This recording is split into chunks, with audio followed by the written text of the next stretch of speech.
ছোট্ট সূরা সূরাল আসরের মধ্যে গোটা দুনিয়ার মানুষের সফলতা, মানুষের কল্যাণ, মানুষের মুক্তির কথাগুলো এইভাবে করে ঝিনুকের মতো আটলান্টিক মহাসাগর ঢুকাইয়া দিলে যে অবস্থা, এমনি করে আল্লাহ তাআলা সূরাল আসরের মধ্যে মানুষের মুক্তির কথাগুলো ঢুকাইয়া দিয়েছে। সুবহানাল্লাহ। সূরা আসরটা ছোট্ট হতে পারে, কিন্তু এর তাৎপর্য, এর গুরুত্ব অনেক বেশি। বলি সুবহানাল্লাহ। শুনবেন, এটা থেকে আলোচনা শুনবেন ইনশাআল্লাহ। আমার প্রিয় ভাইয়েরা, এবার আসেন এই সূরার স্বপ্নের তাবিরটা একটু জেনে নেই।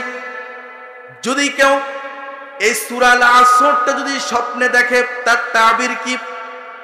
সূরাল আসরটা যদি কেউ স্বপ্নের মধ্যে যদি তেলাওয়াত করতে দেখে, তাহলে এর তাবির হচ্ছে, যে ব্যক্তি স্বপ্নে দেখবে যে এই সূরাটা তেলাওয়াত করতেছে, পাঠ করতেছে, তাহলে এই ব্যক্তি সে আশা এবং ভয় এই দুইয়ের মাঝে দুদুল্যমান অবস্থায় থাকবে।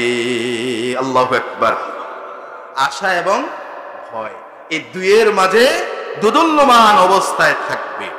এবার আসুন আমরা এই সূরার সরল অনুবাদটা একটু শুনি। আল্লাহ সুবহানাহু ওয়া তাআলা প্রথমে বললেন ওয়াল আসর, প্রথম আয়াতে বললেন ওয়াল আসর, সময়ের শপথ করে আল্লাহ বললেন, যুগের শপথ করে আল্লাহ সুবহানাহু ওয়া তাআলা বললেন ইন্নাল ইনসানা লাফি খুসর। আল্লাহ রাব্বুল আলামিন বললেন নিশ্চয়, পরবর্তী আয়াতে দ্বিতীয় আয়াতে বললেন ইন্নাল ইনসানা লাফি খুসর, নিশ্চয় মানুষ সকল ক্ষতিগ্রস্তের মধ্যে আছে। শেষের আয়াত আল্লাহ রাব্বুল বললেন ইল্লাল্লাযিনা, তারা ব্যতীত, তারা কারা? ইল্লাল্লাযিনা আমানু, চারটা কাজের কথা বললেন। এক নাম্বার বললেন আমানু, দ্বিতীয় নাম্বার বললেন ওয়ামিলুস সালিহ, দ্বিতীয় হচ্ছে ওয়ামিলুস সালিহাত, আমলে সালেহ, নেক কাজ, সৎ কাজ। এরপর বললেন ওয়াতাওয়াসাউ বিল হক ওয়াতাওয়াসাউ বিস সাবর।